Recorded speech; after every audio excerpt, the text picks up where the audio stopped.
think we should split into 2 groups. And cover more ground. Good idea. Behold, my genius. Cash first. All the materials I collected for your little pet projects don't count for anything? My brilliant badass work is worth every dime, you know it. Well, your quality control sucks ass, and you know that. Or maybe don't let the demon smack you around so much. Whatever. I am truly gifted. It's a work of art. Oh, so you're an artist now, huh? Yes, I am. Got any questions, little chicken? My grandmother was called the 45 caliber virtuoso, legendary gunsmith. I hope to be like her someday, an artist and a lethal artisan. Everything I create is art, whether it's a gun or a steel pot to cook birds in. Any more questions? Huh? Little chickie. I'll take my leave now. And if I don't see you along the way, I'll see you at the bottom of the Clyfod. Sure. What are you gonna do? I gotta shake the cobwebs out. I'll let you know. Hey, you got any more questions? Better ask it now. I can't read minds. Ooh, well, yeah.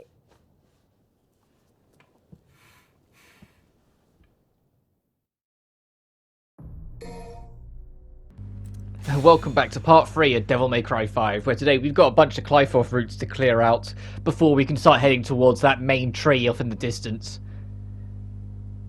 But that entire cutscene we just watched feels like it was entirely there just to give Nico a proper introduction cutscene. Because she's been present, like, around since Mission 1, obviously. But there wasn't a cutscene dedicated to kind of establishing her character and what she was like, what her passions are, etc., up until that moment, and I feel like that's what that was. Oh, we've got a guest with us, I get to explain that as well this part. But Nico as a whole, I think, is actually a very good addition to the Devil May Cry series. Throughout the series, if you've been watching my Let's Plays, like, I know you can't tell from DMC4 because I never did the main story of DMC4, but every single Devil May Cry has introduced a new girl into the DMC series. DMC1 was Trish, 2 was Lucia, 3 was Lady, 4 was Kyrie, and 5 now is Nico.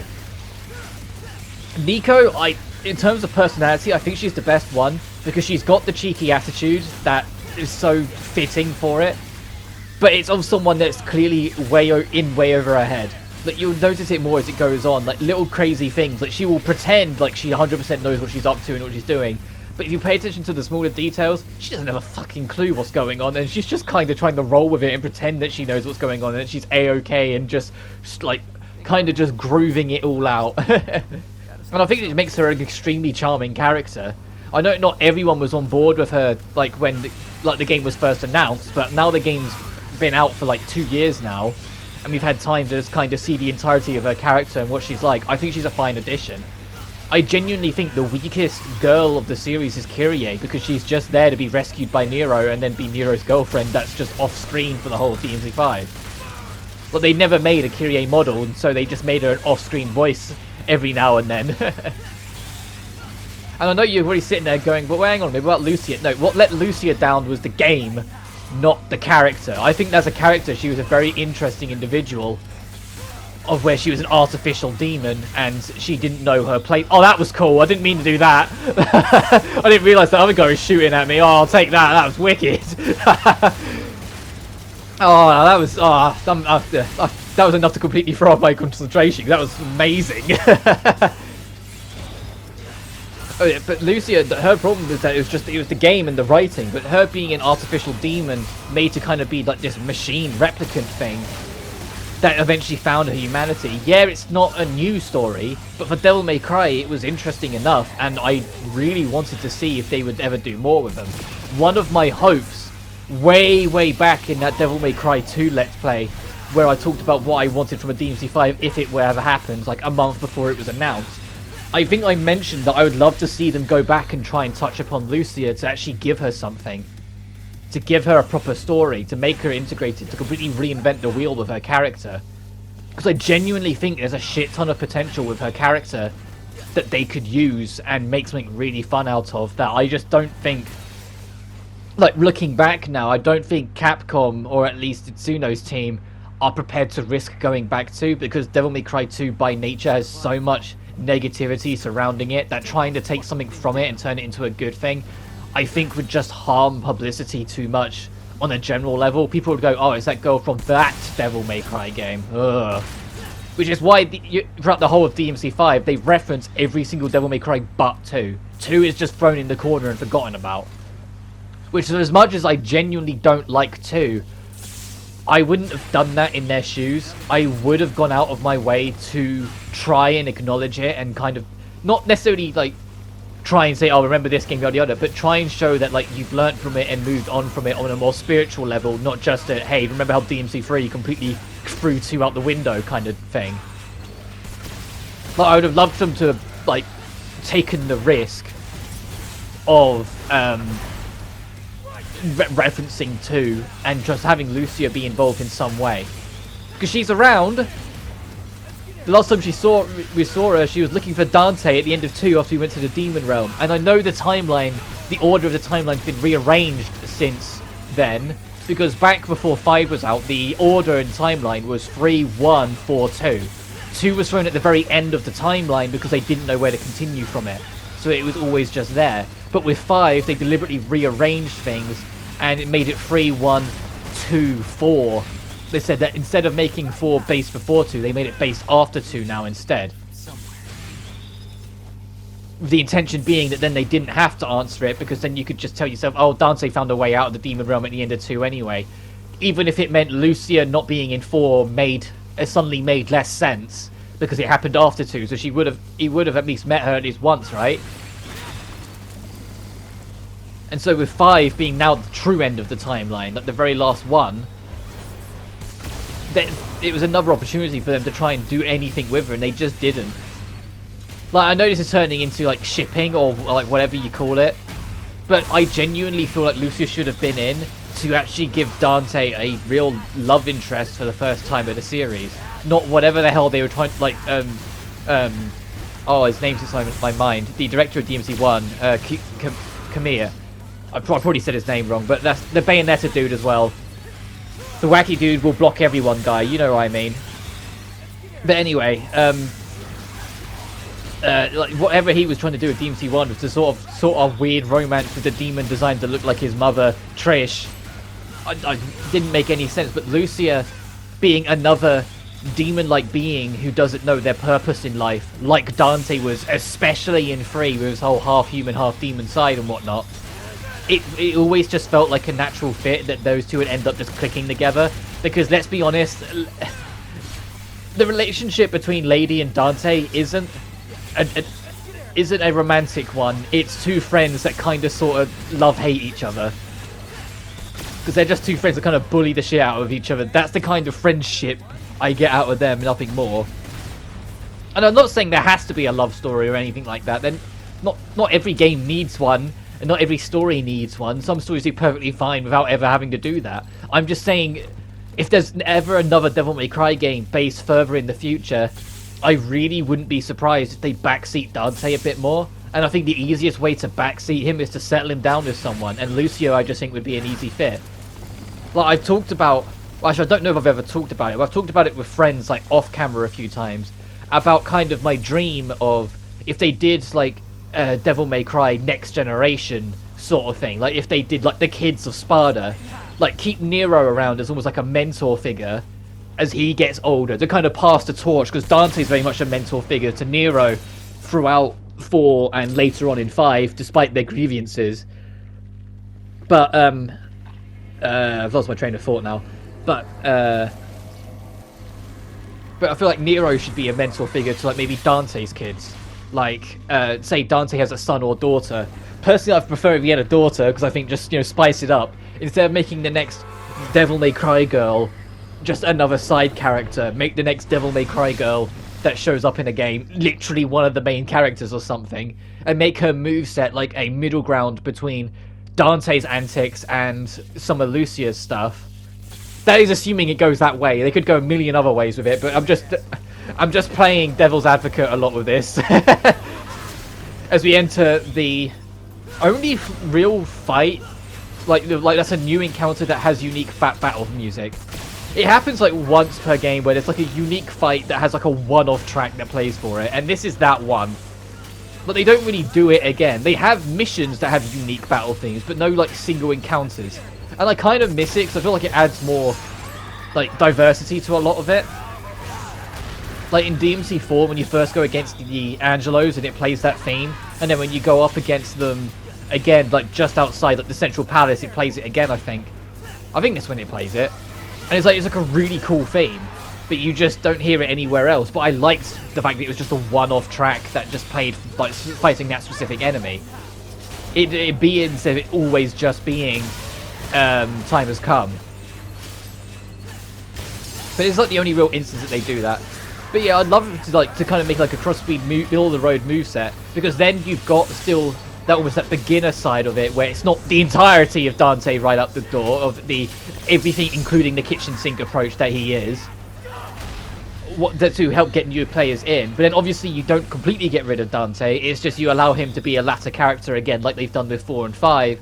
So then it's only later on, once you've got a bit more experience in the game world, you've been playing as other people, they give you the toolbox character that can do everything if your heart desires. Like in my firstly, I think if the new next generation Devil May Cry was to come along, firstly they would have to finally get rid of this universal 20 missions per game. I think they would have to go bigger and better with it. Even if the missions end up being shorter as a consequence, I think 20 wouldn't be good enough, because I'd want them to have 4 playable characters in the next one, and I think trying to split 4 so they only get an average of 5 missions each is just not good enough. I think it would have to be around 30 odd missions, and obviously lean more into the new character than the old. Like I can imagine the way I would put it, I know we've got a cutscene coming up, but I'll talk for a split second before this wraps up, is like have the new girl, assuming Dante gets a daughter, like take the majority of the missions, Dante second, Nero third, and have the 4th playable character finally be Virgil in something that's not a special edition.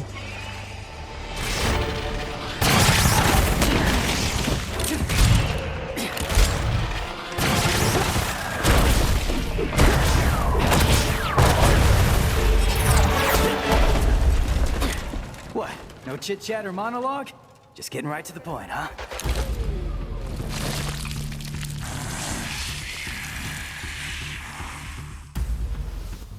But we got a boss fight, and the first time I read this name I was like, oh, are we actually going to get Artemis from this, or is it just a namesake? And unfortunately it's the latter. Despite being called Artemis, which was a gun in DMC3, a really cool demon gun in DMC3 that had very limited uses, to be fair, but if you could get a good use out of it, it was pretty fun, even if it was just discount Nightmare Beta. Unfortunately doesn't return in this game, it's just this boss is named after it, and it's not the only time they do this. Which I do think is a little bit of a shame, because I feel like to jump the gun a little bit, they reference a lot of old weapons as well as like old stuff, because to jump the gun, Dante is going to get Cerberus again in this game. Although it's got a different name and works pretty differently, its base moveset is still Cerberus. And it's like they could have gone more in on it. I would have loved them to have just kind of, like, maybe it's just me being too big, because I don't know what the budget constraints were towards this game, especially when they made it as big as they did. And they talked about a lot that there were some characters they wanted to add that have, like Kyrie, that just didn't end up getting full models because of the cost it put to get them in, so they just didn't do it. But I would have loved for him to just, like, once you beat the game or something, just unlocked a bunch of Dante's old weapons. Like, just for the fun of it. Like, just throw in Lucifer, throw in Pandora, throw in Nathan and things like that. Just like throw in a bunch of like super old weapons for Dante that were the shit, and just let Dante be the ultimate king-size toolbox he ever has to be. I don't care if it's not realistic to the character because he sells his weapons as soon as he's done with them to pay his bills and shit. It doesn't have to be, it's a video game. They could have just given it to him. Is why I always also hoped that when Virgil came out, he would actually get his own DLC for once, you know, sort of like what the reboot did. Like, one of the few things I can compliment the reboot on is that they actually gave Virgil his own story. It wasn't great, but he still got his own levels and unique enemies, you know? And a unique boss. But no, Virgil got the classic Capcom treatment of he's just a character that goes through the same game. I will be doing his full playthrough on LDK, but it's still like disappointing that after all these years, that's still how Virgil gets treated.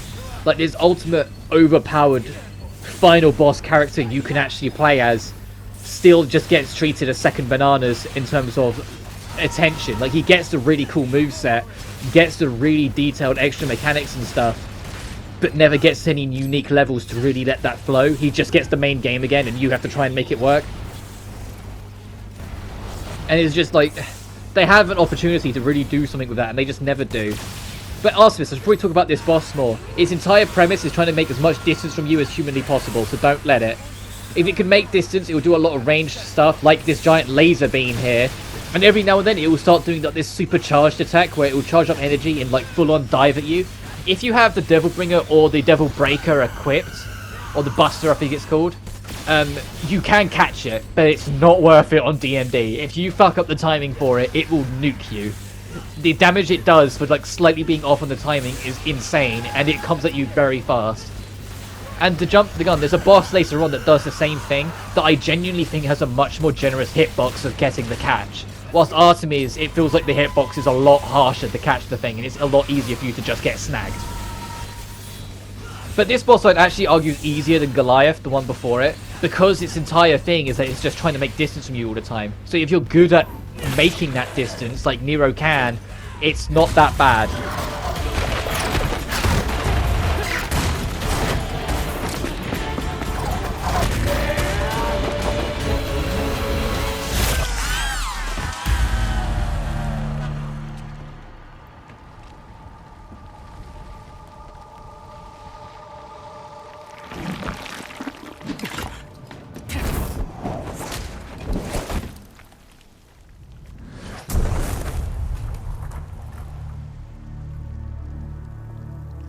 Dante's friend. It's Lady. You know her? From my gunsmith days. What? I can't believe you do this to Kyrie. I'm gonna have to tell her, man.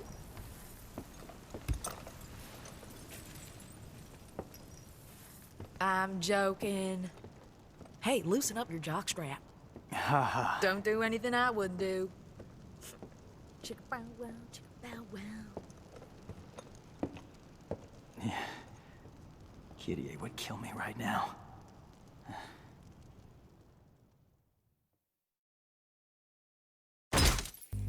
Yeah, good luck explaining that one, Nero.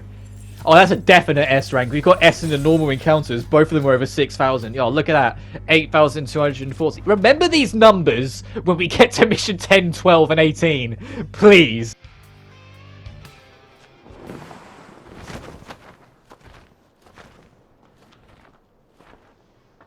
So, V, you think this kid can kill Urizen? One can only hope. But for now, we have a more pressing engagement.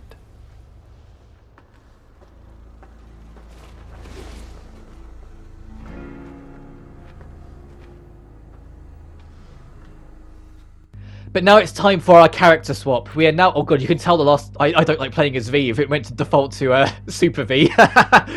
But I've mentioned it in part 0, but in case you skipped that, I will explain it again. I really don't like playing as V, so V is played on normal. Nero will be played on DMD, Dante will be played on Son of Sparta, but V will be played on normal because I just don't enjoy playing as him. If you enjoy playing as him, that's cool. I'm glad you managed to get stuff out of him, and I will try, but it's... I just could never click with him. He was never my cup of tea.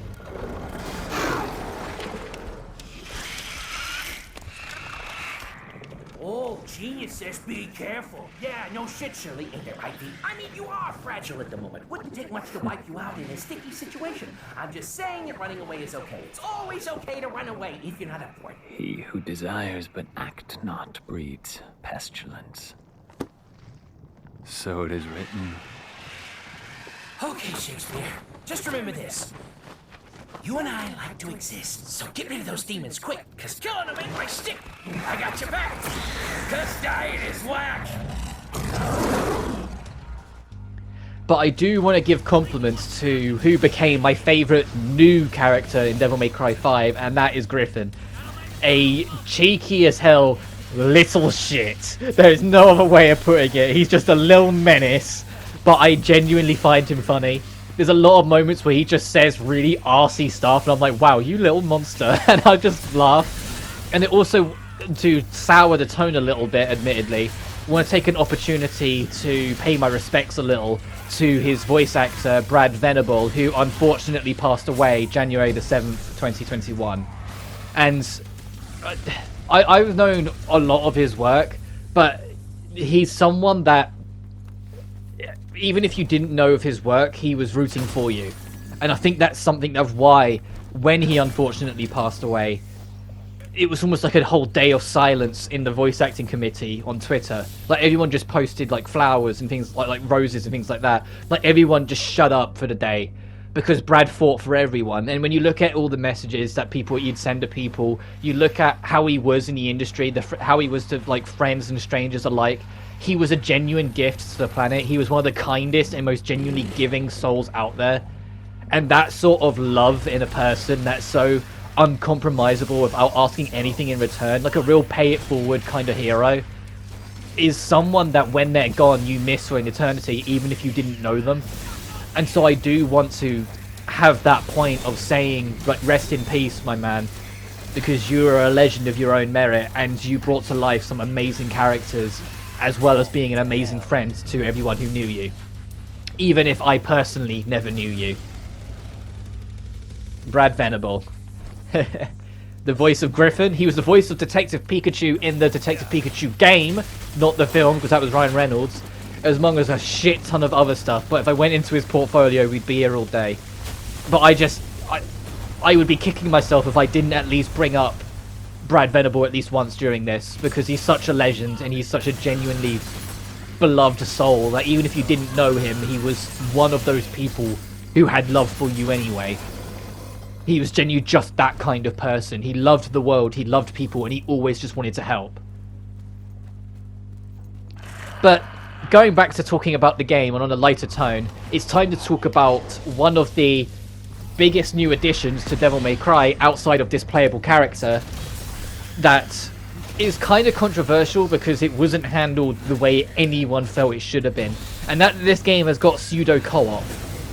And what I mean by this is that the game will save the record data of other players going through the game.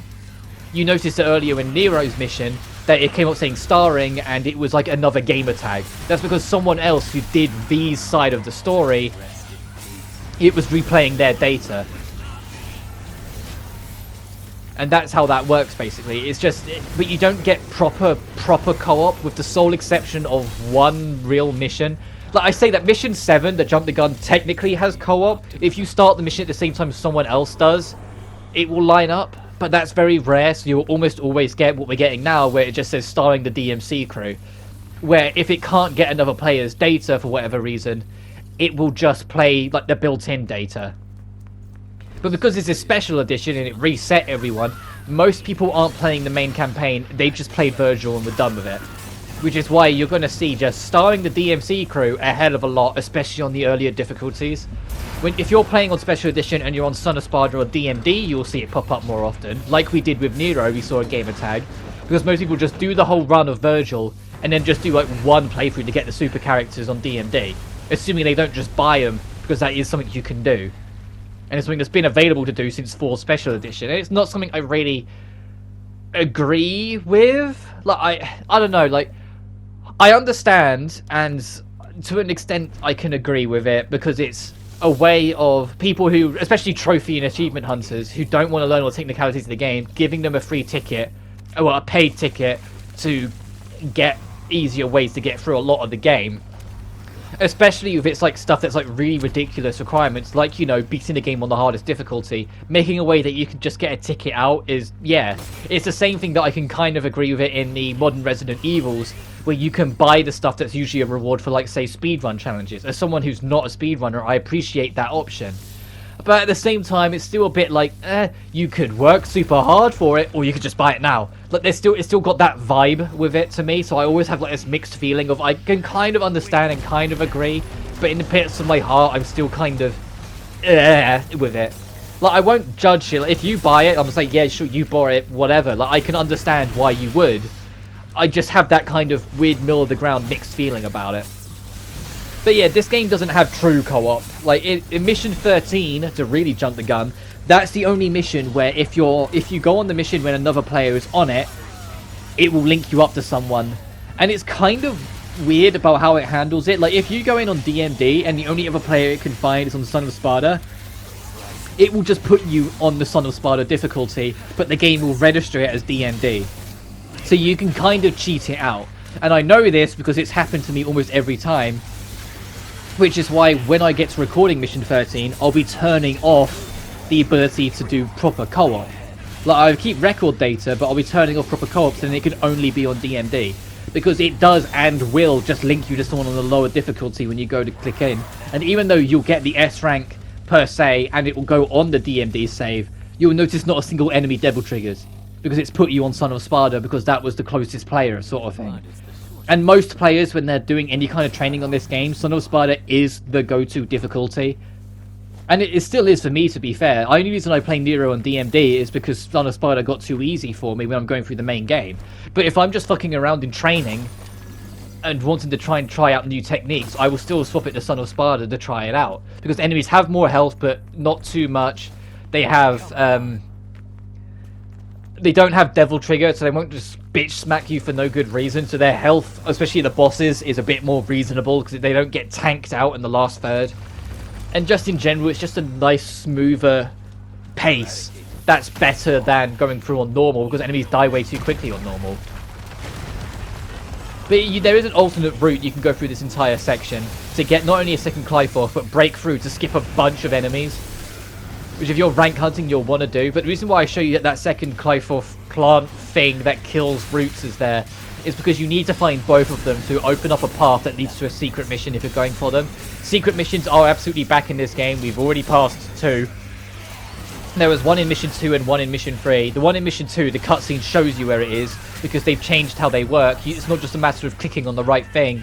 It's a matter of standing in the right place and then lining up glyphs on the wall so they all make a complete image. The one in Mission 3 is like just before we encountered the Death Scissors, drop down in the sewers. The one in this mission is just over here. You can come from the other direction if you go around, but it's these routes over here. There's 2 routes you can open, but you need to open both of them to get access to the secret mission. Opening just one will only get you a blue orb fragment. You need to be able to crack open both. The Nidhogg hatchling, sorry.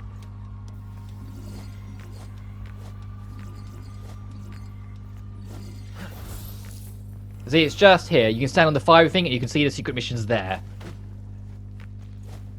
I won't be showcasing where every secret mission is, mostly because I already haven't. Like, I didn't directly showcase where the one in Mission 3 was, I've just told you where it is. But that's just because it's been a while since I've 100%ed this game. I know I had to go through the whole special edition again, but it doesn't mean I commit it to memory. It's not like Devil May Cry 3, where I've played that game from scratch to finish so many times I can't even begin to count. Because it's my all-time favorite game. It's not like that. I don't have a one-to-one memory of where absolutely everything is in this game. I know where most stuff is, and I was kind of impressed that when I went through it on Special Edition, I missed 3 secret missions and 1 fragment, and that was it. And the fragment I missed was in Mission 14.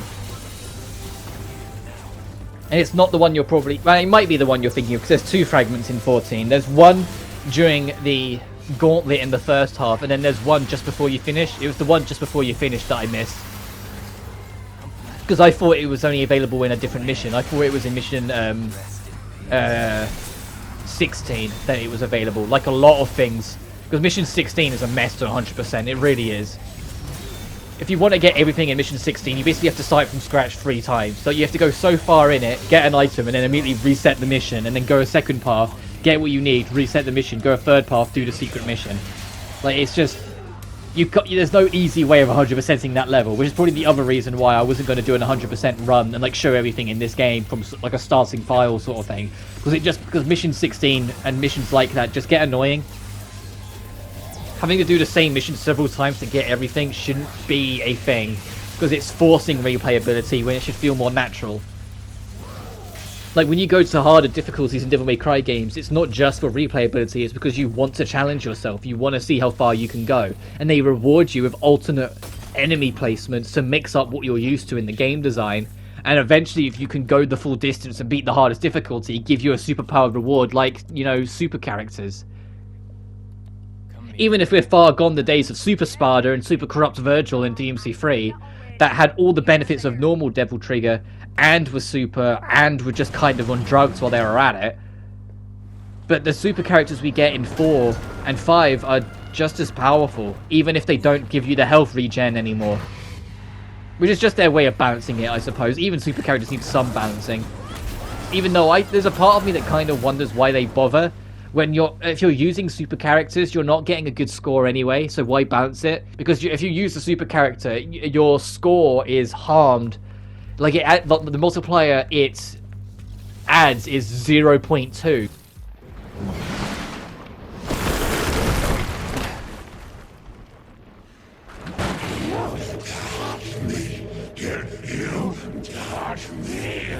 Needhog. I never liked this guy. You catched. I know you. Dumb as a box of rocks. Let's not even mess with this guy, V. He can't even leave the Clyphod anyway. Just a Clyphod parasite. Did you insult me? Uh-oh. You insult me. I think he hurt me. He's angry!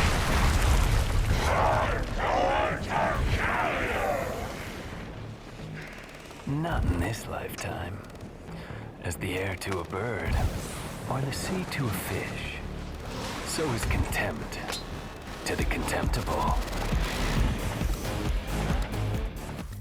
V doesn't have many boss fights in this game. In fact, he only has 2 unique fights. Because one of the other ones is just that you fight a bunch of normal enemies and it's treated as like a mini-boss sort of thing. And the other is a boss rush against old bosses. So, for the sake of the 2 unique bosses, I have to kind of tell you which one I think is the worst of the 2, which one I think is the best of the 2. I think this is the worst one of the 2. I think Needhog, as a whole, is kind of just one of the weaker fights in the game, because you're just kind of sitting back whilst Needhog's pinned to a wall. Like, it's kind of the Cerberus fight from DMC3, where he's kind of tied to something but can't do that much, but way worse, because Cerberus would at least lunge out a lot more than Needhog's ever gonna do, even on harder difficulties. And unlike Cerberus, Needhog will sometimes just run away. He will just retract back into the roots and get all those little mouthpieces to come out instead, making it so you can't harm the fight. You can't progress the fight yourself directly. You have to wait until you deal with these little things, which is kind of just a cardinal sin in a lot of action games. You don't do that. You don't make it so the character straight up doesn't have a way of attacking the enemy straight away without a good reason. Like, if you're going to make it so they have to stop attacking, you have to do it because they're going to get their ass kicked if they don't, not because the enemy's gone somewhere where you physically can't harm them and you have to either do something else or wait it out. Because that doesn't make the fight interesting, it just makes it longer than it has any right to be. Like, now he's gone, Needhog's vanished. But yeah, the super character score multiplier, it's a times, but the times of 0.2. And so if you're thinking, oh yeah, but that's adding point, no. If you times something but 0 points, something, you're only going down. It's like, you're getting like a fifth of the score. And when you think you need 6,000 on DMD to get an S rank, and on some of these later missions will just barely scratch by. Imagine if you only got a fifth of the score, then tried to do it. Even if you got the no damage bonus, which doubles your score, it wouldn't be enough. But I've never actually explained how V works. His minions do all the attacking, but they cannot finish anything. V has to finish them with the circle button, which is why a lot of his problems start to go from because his buddies don't feel as connected to you as I feel like they should be. I'm going to talk over this cutscene for a minute because I never explained V, and I feel like I should before this video wraps up. But like, he has 3 minions. He has Griffin, he has Shadow, and he has Nightmare. Nightmare is your Devil Trigger. You tap the button and you summon him. Because of big energy, you have 0 control of Nightmare unless you hop on his back, which is a button command. Griffin, you control the shoot button, and Shadow, you control the melee button. But both of them are kind of inconsistent and have their own health bars and don't always obey you, and there's no direct retract button. You have to dodge in a specific way to get them to retract to you. So it's easy to just lose them. If you lose them, V's useless because he can't attack by himself. And that's where most of the problems I have with the character come from. None of the minions can kill. It's just an unwritten rule for some reason. They cannot kill anything. The only way for an enemy to be defeated is by V going in and getting the final strike with his cane. And that entirely is pretty much how V works, and it's also the reason why I don't really like him. But either way, next time on Devil May Cry 5, we're going to be trying to avoid that juggernaut. But until then, you guys take care now. Peace.